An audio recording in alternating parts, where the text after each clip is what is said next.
अब ये copyright strike होता क्या है, स्ट्राइक आती कैसे है, कैसे आप इसको रिमूव कर सकते हो, स्ट्राइक आने के बाद आपके चैनल पे कैसे क्या क्या चेंजेस आने लगते हैं और क्या एक स्ट्राइक आने से आपका चैनल खत्म हो सकता है, टर्मिनेट हो सकता है, ये सारे क्वेश्चंस डाउट्स मैं इस वीडियो में आंसर कर दूंगा। बेसिकली इस वीडियो देखने के बाद आपको कॉपीराइट स्ट्राइक की पूरी नॉलेज मिल जाएगी। बट उससे पहले मैं कंफ्यूजन क्लियर करना चाहता हूँ। बहुत लोगों को लगता है कि कॉपीराइट स्ट्राइक और कॉपीराइट क्लेम दोनों सेम चीजें होती हैं। नहीं। अब कॉपीराइट क्लेम में क्या होता है ना कि ये ऑटोमेटिक यूट्यूब का जो सिस्टम होता है ना, जैसे आप वीडियो अपलोड कर रहे होते हैं, अपलोड कर चुके होते हो, आपने कोई बैकग्राउंड म्यूजिक यूज कर लिया, किसी आर्टिस्ट का गाना यूज कर लिया, तो यूट्यूब का जो ऑटोमेटिक सिस्टम है ना वो डिटेक्ट कर लेता है। अब उससे क्या होता है कि आपको एक मेल आएगा कुछ इस तरीके से, मुझे काफी मेल्स पहले आ चुके हैं। ये बेसिकली तब होता है जब आप कुछ बैकग्राउंड म्यूजिक उठा के लगा देते हो ना बिना परमिशन लिए, या कैप्शन में उसको क्रेडिट दिए, या फिर पेड प्लेटफॉर्म से आप नहीं लेते, या बेस्ट तरीका है यूट्यूब का जो ऑडियो लाइब्रेरी है वहां से उठा लो, फ्री का ऑडियो होता है। तो बेसिकली अगर आपको यूट्यूब से कॉपीराइट क्लेम आता है ना, चैनल को कुछ भी नहीं होता,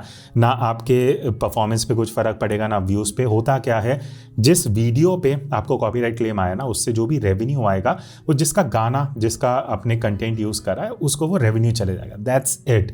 इससे ज्यादा कुछ भी नहीं होता। तो कंफ्यूज मत करो, कॉपीराइट क्लेम कुछ भी इतना इंपॉर्टेंस देने वाली चीज़ नहीं है। बस उस वीडियो का जो पैसा है वो उस आर्टिस्ट को चले जाएगा। अब हम आते हैं इस वीडियो के मेन टॉपिक पे कि ये कॉपीराइट स्ट्राइक क्या होता है। अब कॉपीराइट स्ट्राइक एक मैनुअल प्रोसेस होता है। अब यहाँ पे क्या होता है कि जैसे आपने किसी की वीडियो यूज़ कर ली, किसी का गाना यूज़ कर लिया, किसी की क्लिप यूज़ कर ली, बेसिकली किसी का कॉन्टेंट या किसी का फेस आप यूज़ कर रहे हो बिना उनके परमिशन के, बिना उनसे पूछे, बिना उनके जाने आप उनका कॉन्टेंट अपने चैनल पे अपलोड कर रहे हो, तो वो मैनुअली भी आपको स्ट्राइक दे सकते हैं। या फिर अब तो यूट्यूब के अंदर आप भी जाके चेक कर सकते हो, एक ऑप्शन मिलता है जहां पे आप देख सकते हो कि भाई किसने आपकी वीडियो या आपके वीडियो का एक सेक्शन है वो यूज करा है। इसको कंटेंट डिटेक्शन बोलते हैं। आपको अलग से अपने स्टूडियो में टैब दिख जाएगा, वहां जाके आप चेक कर सकते हो। ठीक है, तो यहाँ तो इस टूल से डिटेक्ट करके कोई आपको कॉपीराइट स्ट्राइक दे सकता है, या फिर मैनुअली, जैसे मैं स्क्रॉल कर रहा हूँ, मुझे दिखा रहे इसने तो मेरी वीडियो अपलोड कर रखी है, तो बेसिकली ये मैनुअली ही जो स्ट्राइक है मोस्ट ऑफ द केसेस में आती है। अब स्ट्राइक आने के बाद होता क्या है, देखो मैं 3 सिनेरियोस बताऊंगा, 1 स्ट्राइक, 2 स्ट्राइक एंड तीसरी स्ट्राइक। जब 1 स्ट्राइक आती है तो क्या होता है, ऑब्वियसली एक स्ट्राइक आपके चैनल पे आएगी, वो जो वीडियो है वो डिलीट हो जाती है। बट यहाँ पे आपके चैनल पे फ़र्क क्या पड़ता है कि 90 डेज तक अब आपकी वो जो स्ट्राइक है वो आपके चैनल पे रहेगी। जैसे एक दिन खत्म होगा, 89 डेज, इस तरीके एक एक दिन कम होते रहेंगे। अब वो 90 डेज में क्या होगा, एक तो पहले हफ्ते आप कोई भी वीडियो अपलोड नहीं कर पाओगे, लाइव स्ट्रीम नहीं कर पाओगे, और भी कुछ फीचर्स हैं जो आप यूज़ नहीं कर सकते। अब उस 90 डेज के बीच में ना एक यूट्यूब स्कूल करके आपको बेसिकली वीडियोस होती हैं, कोर्स होता है, वो पूरा करना पड़ता है। उसमें आपको सिखाते हैं कि कॉपीराइट क्या है, प्रोग्राम क्या है, वो सारी चीज़ें। तो बेसिकली जब आपको एक स्ट्राइक आती है, 90 दिन के बीच में आपको ट्राई करना है दूसरी स्ट्राइक नहीं आनी चाहिए। जैसे वो 90 डेज खत्म होंगे, बैक टू नॉर्मल आपका चैनल वैसे ही रन करने लग जाएगा, सारी चीज़ें सही हो जाएंगी। बट होता क्या है, अगर उन 90 डेज के बीच में मान लेते हैं 60 दिन हो गए या 70 दिन हो गए, अभी 10-15 दिन बचे हुए, आपको दूसरी स्ट्राइक आ जाती है। अब दूसरी स्ट्राइक आने से क्या होगा, पहले तो आप 2 हफ्ते तक आप वीडियो अपलोड नहीं कर सकते, लाइव स्ट्रीम नहीं कर सकते। उसके अलावा और कुछ ऐसा मेजर नहीं होगा, आपका चैनल रहेगा, चैनल हटेगा नहीं। बट हाँ, दूसरी स्ट्राइक आने के बाद अब वो जो 90 डेज वाली साइकिल है ना, वो वापस शुरू हो जाती है, क्योंकि दूसरी स्ट्राइक आ चुकी है। अब उस 90 डेज के बीच में अगर आपको एक और स्ट्राइक आ जाती है, विच इज़ तीसरी स्ट्राइक, अब यहाँ पे आपको दिक्कत होगी, बिकॉज 3rd स्ट्राइक आते ही आपका चैनल खत्म हो जाएगा, टर्मिनेट हो जाएगा, वीडियोस आप देख नहीं पाओगे, एक्सेस नहीं कर पाओगे, बेसिकली चैनल गायब हो जाएगा। और ऑब्वियसली आप मोनेटाइज नहीं कर पाओगे, बिकॉज चैनल जा चुका है, वीडियोस तो आपको एक्सेस ही नहीं हो पाएंगी।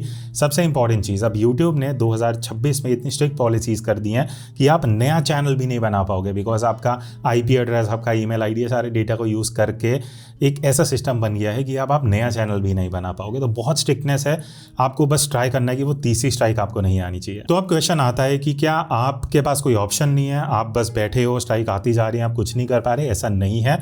पहले 2 केसेस में जब आपको 1 स्ट्राइक आती है, दूसरी स्ट्राइक आती है, अब आपके पास ऑप्शन होता है, या तो आप काउंटर रिक्वेस्ट डाल सकते हो कि भाई ये तो कंटेंट मेरा है, किसी का नहीं है, वो यूट्यूब को आप मेल कर सकते हो, वो फॉर्म सबमिशन होता है। या फिर आपको पता है आपकी गलती, आपने किसी और का कंटेंट यूज़ करा है, आपको मेल में ना डिटेल्स आती हैं जो कॉपीराइट स्ट्राइक डालते हैं, जिनका कंटेंट आपने यूज़ करा है। अब आप उनको मेल करके आपस में जो भी डिस्कशन है, किसी तरीके से डिस्कशन करके उनको रिक्वेस्ट कर सकते हो कि भाई कॉपीराइट स्ट्राइक हटा लो, मेरा चैनल इंपॉर्टेंट है, मिले, जिस तरीके से भी। अगर उन 2 में से दोनों हट जाए तो बहुत बढ़िया, एक हट जाए तो भी एटलीस्ट आपके पास एक स्ट्राइक ही रहेगी जो 90 दिन बाद खत्म हो जाएगी।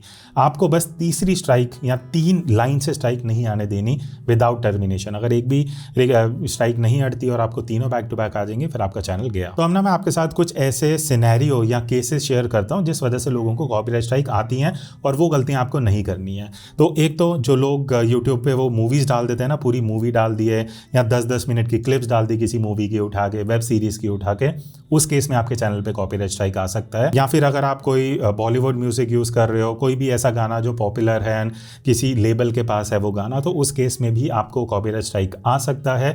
अब आप व्लॉगिंग कर रहे हो, किसी मॉल में गए, ठीक है, कहीं आप घूम रहे हो और वहाँ गाने बज रहे हैं बैकग्राउंड में, अब आपको उतना ध्यान नहीं है बट वो गाने तो वीडियो में कैप्चर हो गए, उस केस में भी आ सकता है। फिर उसके बाद अगर कोई वायरल क्लिप है जो आपको कहीं से मिल गई, उसको आपने अपने चैनल पे दोबारा से रीअपलोड कर दिया, या फिर अगर आप रिएक्शन वीडियो बनाते हो बट आप कमेंट्री नहीं दे रहे, आपने बस आप ऐसे बैठे हुए हो, आपकी वो जो क्लिप है जो भी आपने कहीं से उठाई है वो चल रही है, उस केस में भी कॉपीराइट स्ट्राइक आ जाएगा। बिकॉज कमेंट्री करना बहुत ज़रूरी है।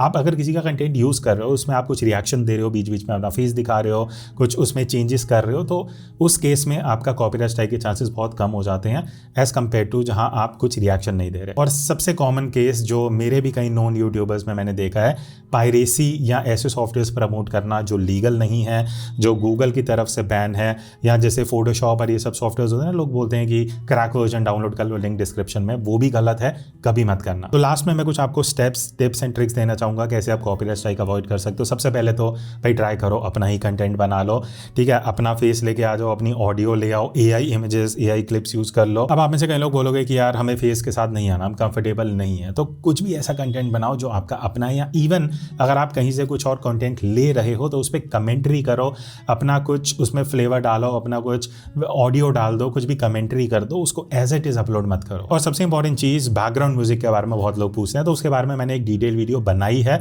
बट देखो, सबसे सेफ ऑप्शन है यूट्यूब का ऑडियो लाइब्रेरी है, वहाँ से जाके ऑडियो यूज़ कर लो। मैं एपिडेमिक साउंड यूज़ करता हूँ जो एक पेड सब्सक्रिप्शन है, बट अब उनका बहुत कम सब्सक्रिप्शन हो चुका है, लिंक मैं डिस्क्रिप्शन में दे दूंगा, आप जाके चेक कर सकते हो। और एक सबसे इंपॉर्टेंट टिप जो मैं हर यूट्यूबर को देता हूँ और मैंने पहले वीडियोस में भी बात करी है, जब आप वीडियो अपलोड कर रहे होते हो ना, पब्लिक मत किया करो, उसको एटलीस्ट प्राइवेट कर दो थोड़े टाइम के लिए, या शेड्यूल करो 1-2 घंटे आगे के।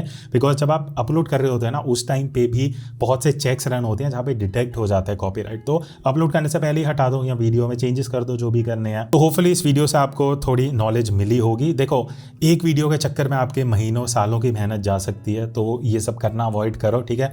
होपफुली इस वीडियो से आपको पता लग गया कॉपीराइट स्ट्राइक क्या होता है। फिर भी कुछ डाउट क्वेश्चन है कमेंट्स में बता देना, ऐसी इंटरेस्टिंग वीडियोस में लाता रहता हूँ, और अगर आप नए हो तो ज्वाइन कर लेना।